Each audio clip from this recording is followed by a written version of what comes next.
Oscar bait definition. Oscar bait is a term used in the film community to refer to movies that appear to have been produced for the sole purpose of earning Academy Awards, or Oscars. The Oscars are very soon. Just about every major film person in the industry wants an Oscar, even if they admit it or not. Whether it's for directing, writing, producing, or acting, they all seek that sweet gold reward. You, your mother, and your mother's cats all make predictions that may or may not come true.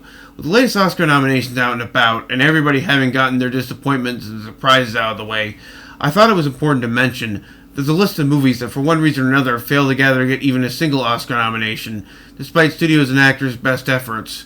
There are over 1,000 movies released a year, many of them in the thick of major award season, so not every movie that aspirations can get a coveted trophy nomination. These movies can be classified in a category of what we deem failed Oscar bait. However, these days I feel like the term Oscar bait is misunderstood or misused. It's frankly tiring or any different or dramatic film gets labeled with the term Oscar bait, as if to imply it's some sort of crime for a film to get nominated for major awards. If anything, these insults seem to exist so people can attack decent to good dramas and act like they're above it all. No, something like The Banshees of Inisherin is not an example of what I consider Oscar bait.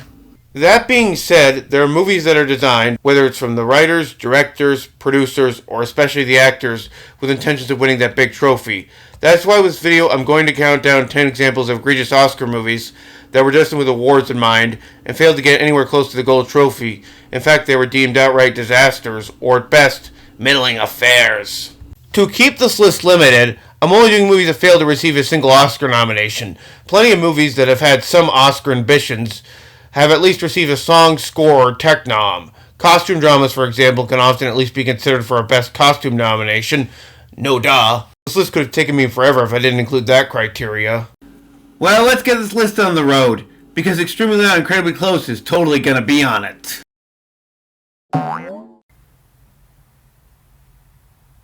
Oh my god, the Academy went for that film in 2012, didn't they? Ay, ay, ay. Let's just buckle up and get the show on the road, because this is going to be a long one, folks. Number 10. You know what's considered another Academy favorite? Playing a mentally disabled slow person. It feels like the sort of thing peaked with Dustin Hoffman's win for Rain Man. However, there have been multiple attempts before or after to play a character with disabilities. Someone who's a bit less than, shall we say, normal. I don't think there's inherently anything wrong with an actor not of that disability playing that disability. After all, these are still performers at the end of the day, and part of the challenge of acting is becoming another person. However, it has become a bit more taboo for a lot of people. I think most of it stems from the fact that there are actual actors in real life who are blind or deaf or intellectually disabled. But aside from people who break out in any major meaningful way, the majority of them tend to star in independent or small movies that a lot of people likely have never even heard of. So there's this, I'd say, rightfully correct idea that they're being heavily underrepresented in real life by the industry. At the same time, it's such a touchy subject that when it does really falter, it comes off rather one-sided, or at worst, tone-deaf. Possibly the most notorious example of this to me was 2003's Radio, one of the many low points of Cuba Gooding Jr.'s career. The thing about me in a movie like Radio is that I'm pretty sure at one point I really enjoyed it as an inspirational overcoming adversity sports movie. The thing is the more and more I've really let it sit with me, or thought about the film over the years, I've gotten more of a negative connotation with it. And in general, I really soured on it as an actual object. I think compared to some of the other movies that are about characters that are slow or disimpaired that are often up for Oscars, Radio is a movie that lacks restraint. It's enjoyable on a surface level, but between Cuba's performance and how the movie in general treats its lead subject, it fails as an actual film about a special person with special needs. I would describe it as one of the great perpetrators of how wrong Hollywood and the film industry's treatment in general is regarding the mentally and intellectually disabled can go so horribly wrong. I'm sure there's some truth to the whole idea that those who have emotional disorders of any kind are in fact real geniuses in certain categories, has some truth to it. However, the way Hollywood goes about getting sympathy out of it can often come off as devastatingly dishonest to me. And keep in mind, I've seen some positive portrayals over the years, so I'm not entirely a negative Nancy about it. But there's still a kernel of truth to the whole idea.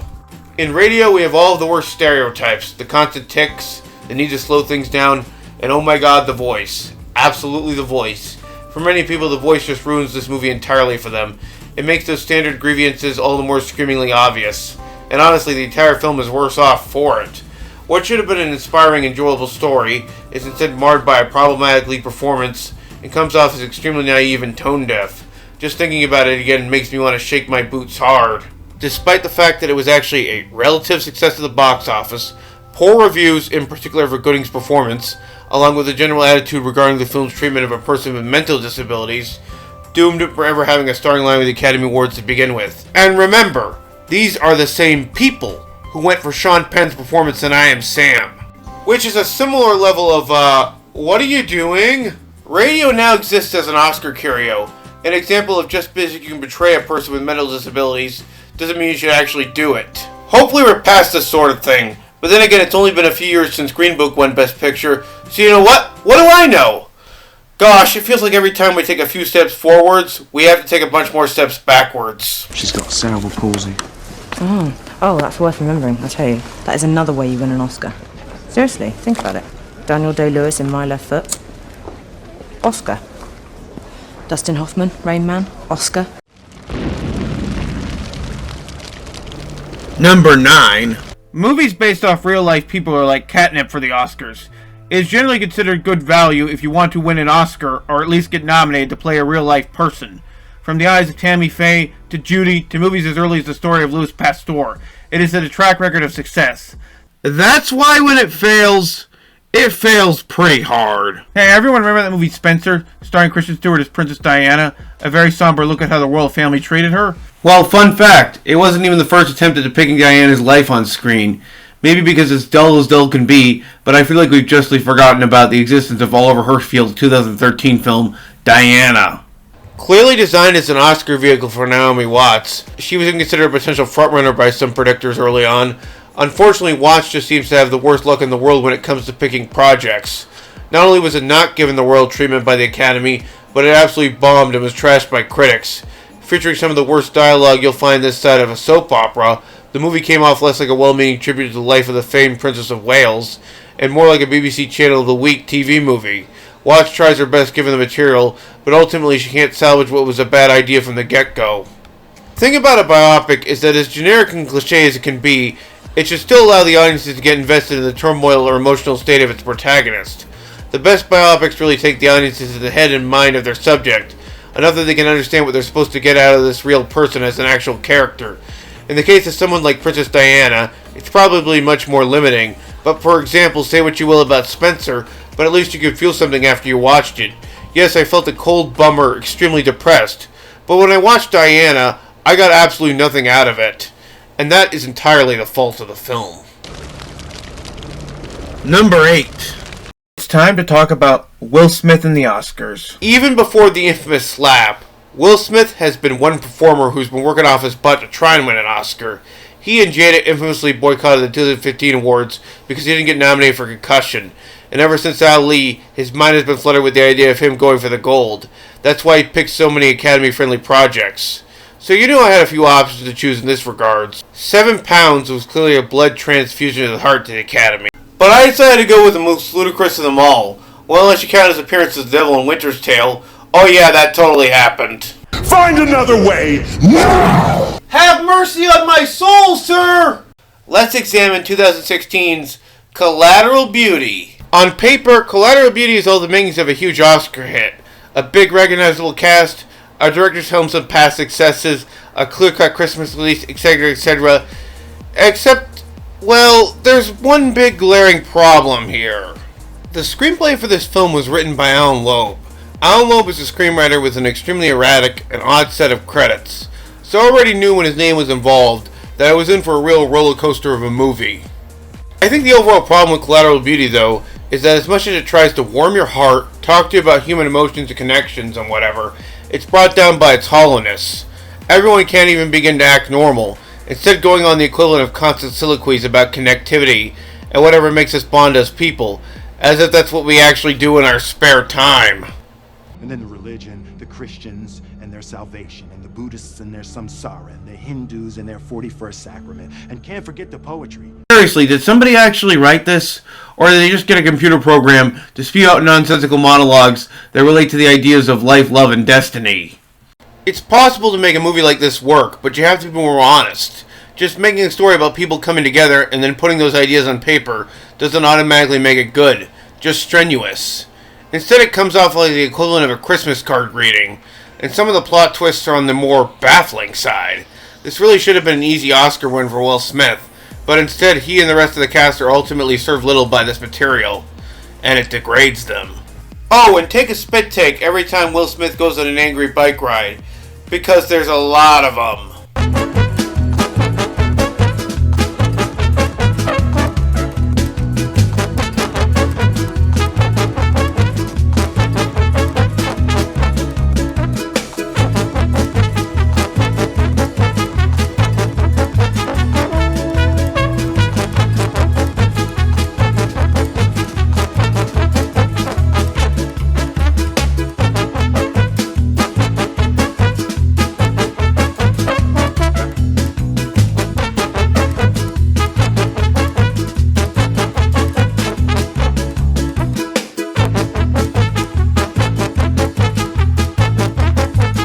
Well, we can definitely say the Academy Awards, or any awards body for that matter, didn't connect with this film, and a good cast can only carry a motion picture so far.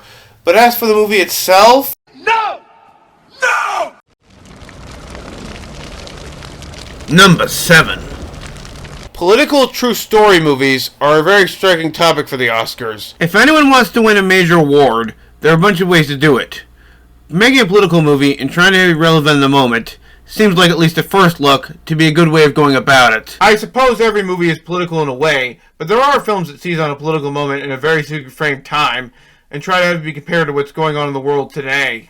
However, for every Good Night, Good Luck and Lincoln, there are millions and millions more examples of movies that try to tell a political story of the past, compare it to today, and then utterly faltered in the process. So, what happens when you combine the diminishing directing power of Jason Reitman and Hugh Jackman?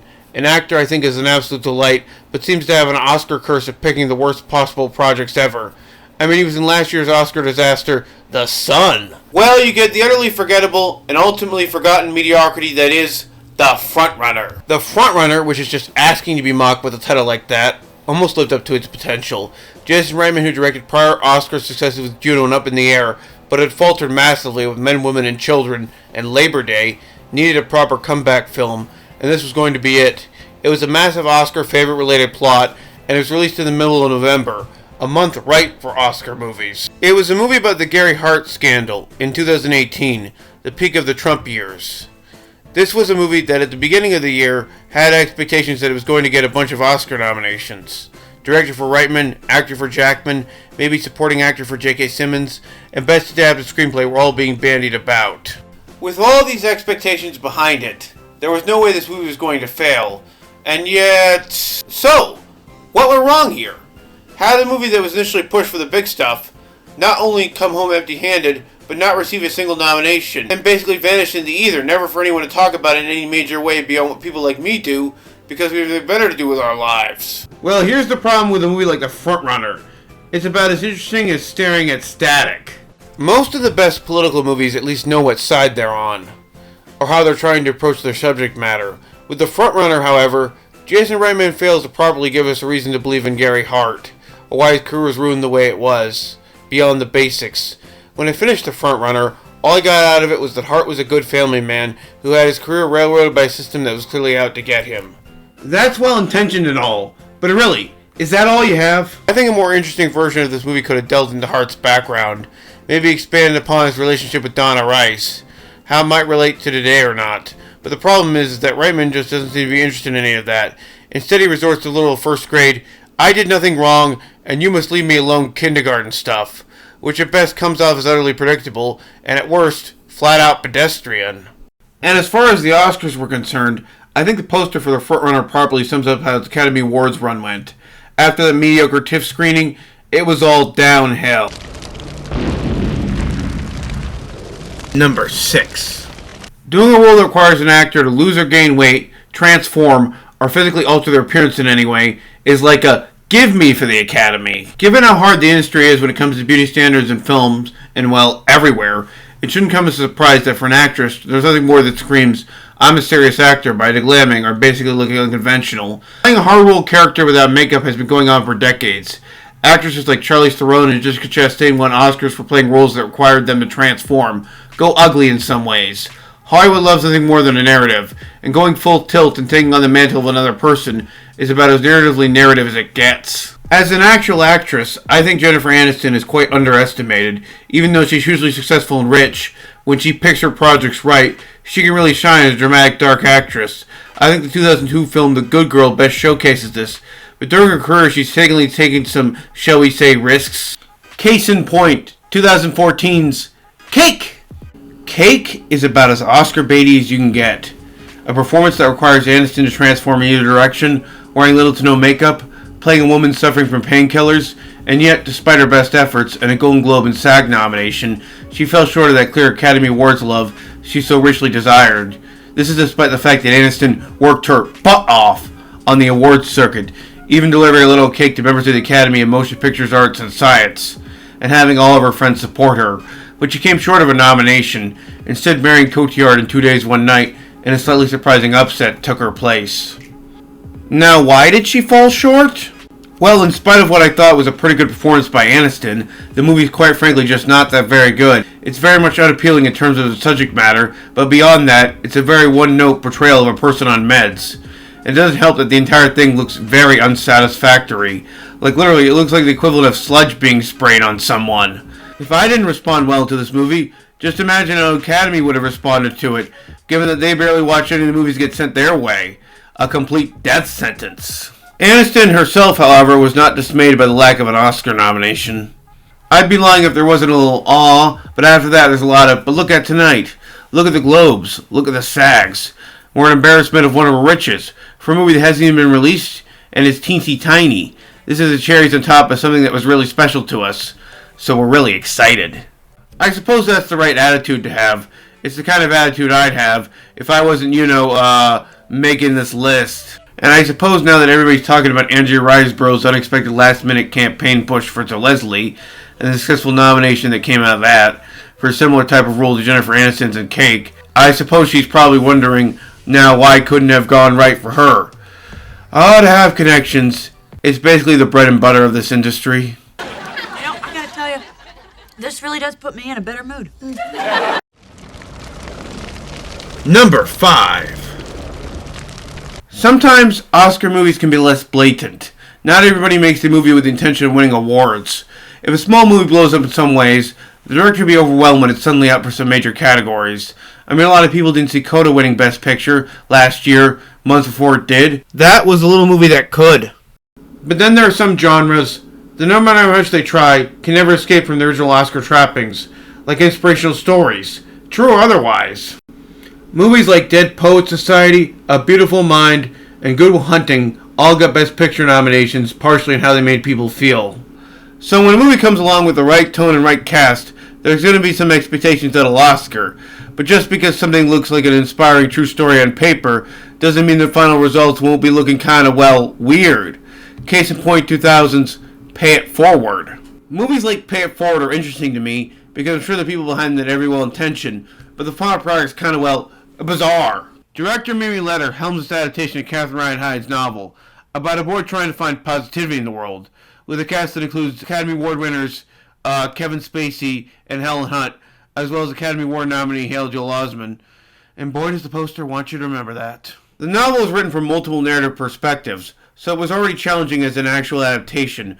What they did with the final product was certainly interesting. This movie has all the hallmarks that make for a good Oscar movie, some of which we haven't even discussed already, like an alcoholic mother or an abusive father, who's played by John Bon Jovi no less. In this way, it's sort of like really pandering to the Academy, but it didn't receive a single nomination. So why is that? How did this happen? I don't actually hate this movie, but its prior priorities are kind of wonky, and I think it suffers from out of left field casting that doesn't really work. Before all the allegations came out, and he was mentioned in small whispering winds by many people, Kevin Spacey being a 2-time Oscar winner was essentially an awards bait magnet.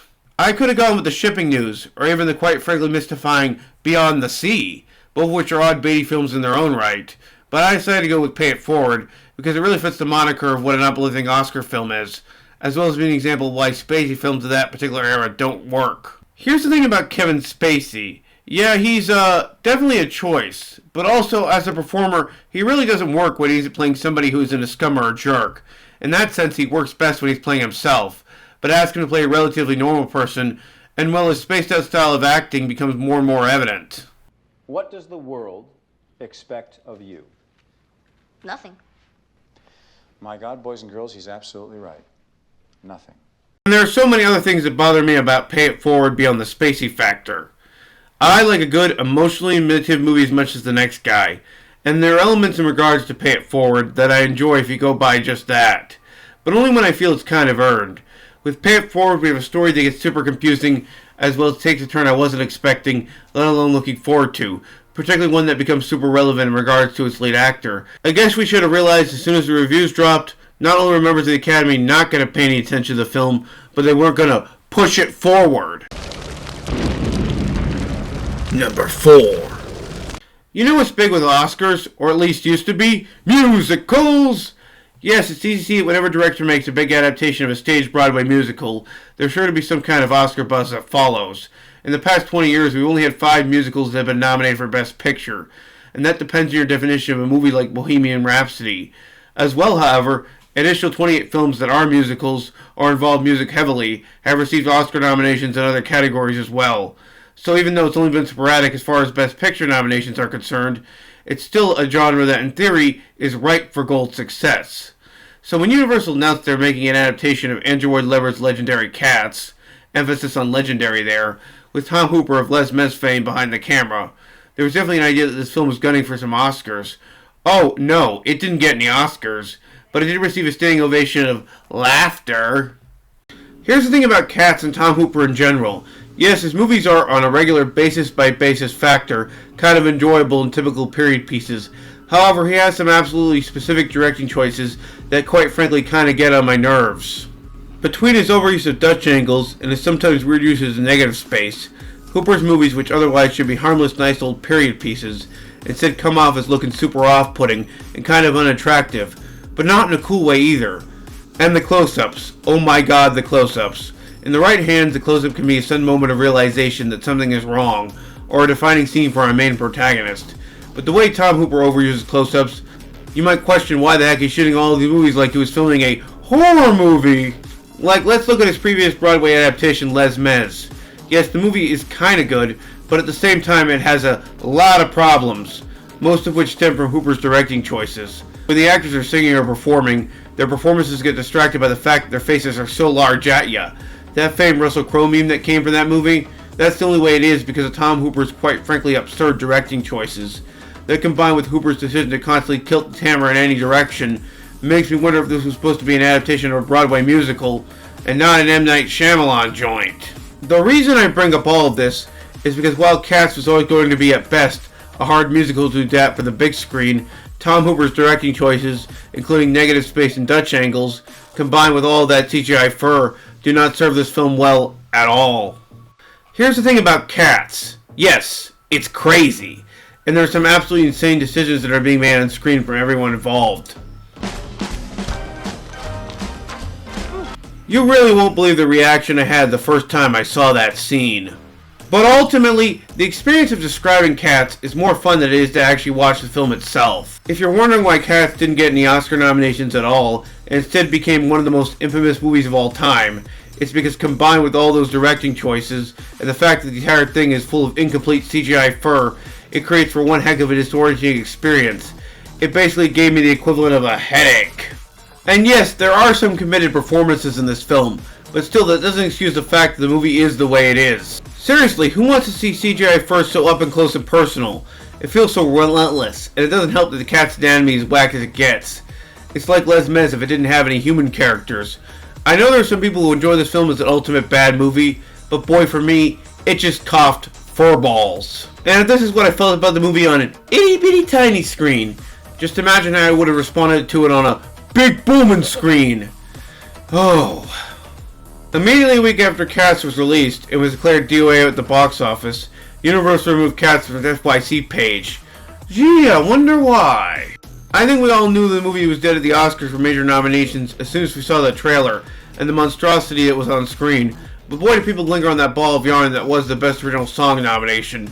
Well, it didn't happen. Sorry, Taylor Swift. And as for Cats, I can definitely say it's far from perfect. Number 3. So here's a question for you. What happens when you remake a Best Picture winner for the 1940s, get the biggest and best possible cast, and have it be directed by the celebrated writer/director of Searching for Bobby Fischer, Schindler's List, and even later The Irishman? Well, in this case, as it turns out, you get disaster. Well, you forgot this one existed, but it totally belongs to this list, and if anything, it's the utter definition of an Oscar frontrunner train wreck. Even before they announced the release date, a lot of people believed it was going to win Best Picture. Too bad none of them could have actually seen the final product ahead of time. Otherwise, they would have changed their minds very, very fast. Interestingly enough, the story of this remake started with James Carville. Yes, that James Carville. If you don't know who James Carville is, he's a successful Democratic strategist known for his involvement with the election campaign of Bill Clinton. He's also the guy who said that Michael Bennet was the only man who could beat Trump, and he loves to go after progressives. So you know I loves him.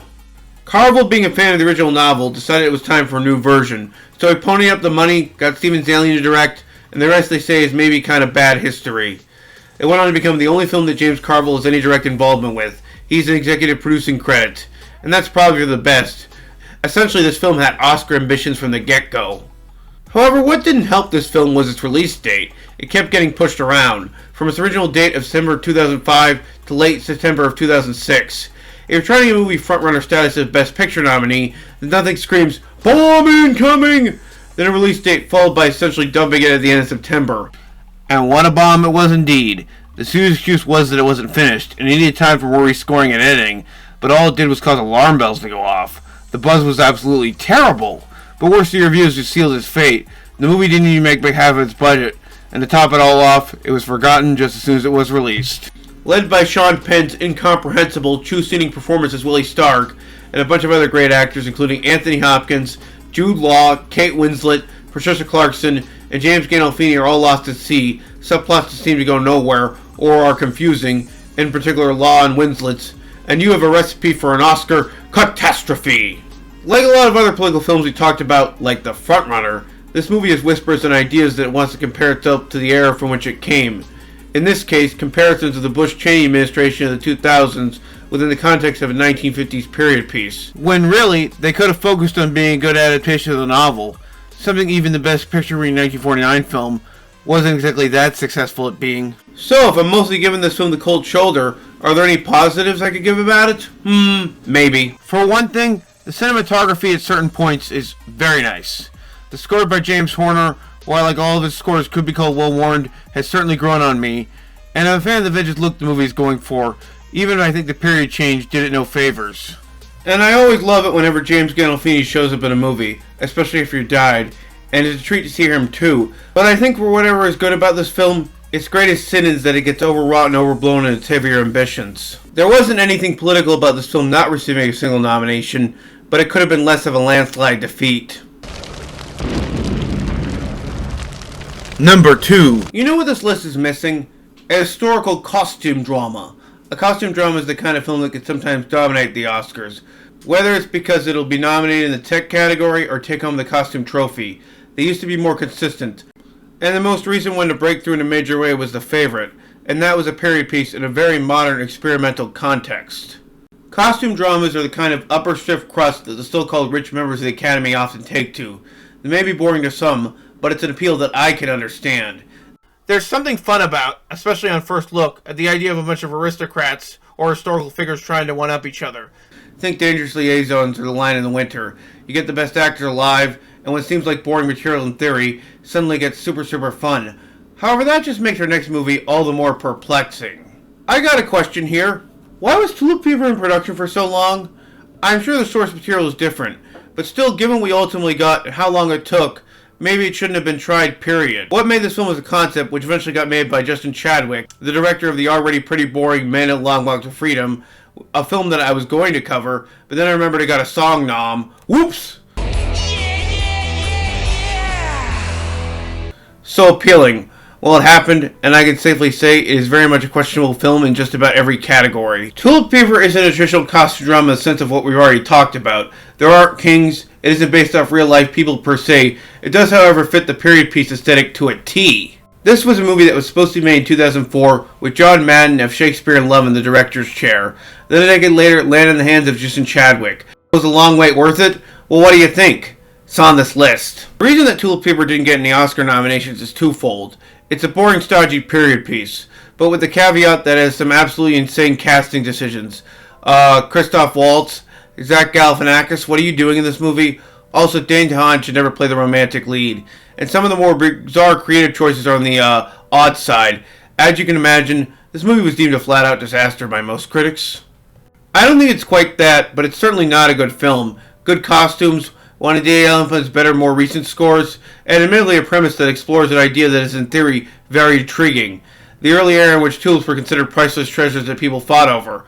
Oh, so that's why studios wanted to get this movie made. Can Only Hide was ultimately a very, very dully lit and poorly executed romance. Secondly, and I think this is absolutely my favorite thing about the movie, but its release schedule was unbelievable. Fun fact, this movie was supposed to be released in 2014 by the Weinsteins. But then they moved it to May 2015, playing off the success of Ex Machina with Alicia Vikander. Then November 2015, then July 15, 2016, then February 2017, by which point the rose was already off the bloom for the film as far as Oscars were concerned.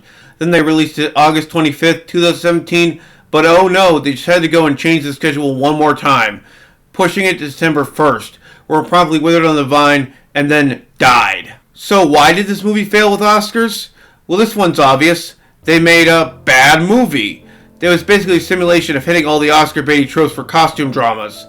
And then the movie up in flames and smokes. As far as the Academy was concerned, this was one attire-led disaster piece. You know what? I'm sort of a royal. My fifth cousin, second uncle, third brother might have been a distant relative of one of the kings of Spain.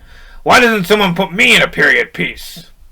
Because nobody asked for your opinion, you aristocratic illness, sire. Real royal touching going on here. And the number one example of a failed Oscar bait movie to me is... You know, there's a certain kind of movie that the Academy really likes to go for, and that's an adaptation of a Pulitzer Prize-winning best-selling novel. Many of the biggest perceived movies, as far as Oscars are concerned, tend to be adaptations of best-selling acclaimed novels. Pulitzer Prize-winning novels have been a good Oscar lure since the day of movies like Gone with the Wind and The Grapes of Wrath. Even previously mentioned All the King's Men once a Pulitzer Prize winner. Even extending beyond Pulitzer Prize winners, there's something prestigious about movies that are based off novels that are probably recognized as absolute greats that make people want to celebrate their success when they really work, or are seen as good as film adaptations. Basically, they have a pull as being the highest level of prestige, the absolute best of the best. But just as successful as they can be, when they fail pretty spectacularly. What do you get when you combine the powers of the director of Brooklyn, the cinematography of Roger Deakins, the screenwriter of Tinker Tailor Soldier Spy, and Academy Award winner Nicole Kidman? Well, you get the failure of the Goldfinch. The Goldfinch is one of those adaptations that looks so promising on paper. Unlike a lot of novel adaptations, there doesn't appear to be anything wrong about it. But when you actually really sit down to watch the film, there just seems to be something slightly soever off. The problem with the Goldfinch is that as an actual adaptation, it all comes off like cheap sentiment. The film tries to deal with class and taste in a modern Dickens sort of way, but it doesn't feel earned. Theo's arc, while theoretically sound, is all sorts of nonsense, and the film's attempts to flashback between Theo as a grown-up successful antique dealer and his time living as a less fruitful child with his cheap abusive father versus the rich family they previously lived with seems rather weak. I mean, just to clarify, this is a film where there's a scene where children argue about anti-commerce. Maybe I'm missing the message of the film or the book in particular, but if I'm being honest, that's the fault of the feature. It just feels so vague and in search of a real theme. And don't even get me started on what happens at the end of this film, because there is a relative lot to unpack. I don't know if I can really add more to this film that hasn't already been said by most who actually watched it, but I will say it doesn't fail horrendously as a bad film. In fact, there are elements I like about it. In particular, the relationship between Theo and Jeffrey Wright's character has some interesting ideas, and there's a well-shot, well-framed sequence between the two, but I just think it falls flat in general. It also doesn't help that for the first half of this film, everybody seems to act like they've had the life force drained out of them. I think The Goldfinch stands as a cautionary tale that just because something is a best-selling, well-received novel doesn't mean it'll translate into film form. And that's true with most of these on-paper, Oscar-baited films we discussed. There's a world of difference between something that looks good on paper, but the execution winds up being all whacked out. Whether that's an adaptation, a true story, an attempt at a heartwarming tale, a swing at a Broadway musical, etc., etc. What looks good in theory, instead turns out to be an utter embarrassment for everyone involved. Thanks for watching this video. For the record, I don't even think the term or examples of Oscar bait is that bad. I like a good prestigious movie that is clearly gutting for some awards just fine. Even movies that cured insomnia like The Frontrunner or Diana were interesting to talk about because of the Oscar context around them. I just think there's something fascinating about failures as it relates to movies. It's kind of illuminating in a way. Anyway, this is Dan saying please remember to rate and subscribe, and leave a comment down below of an example of what you think a failed Oscar bait movie is. Also, if anyone tries to make a biopic out of my life, I'll sue the dickens out of them. Anyway, bye.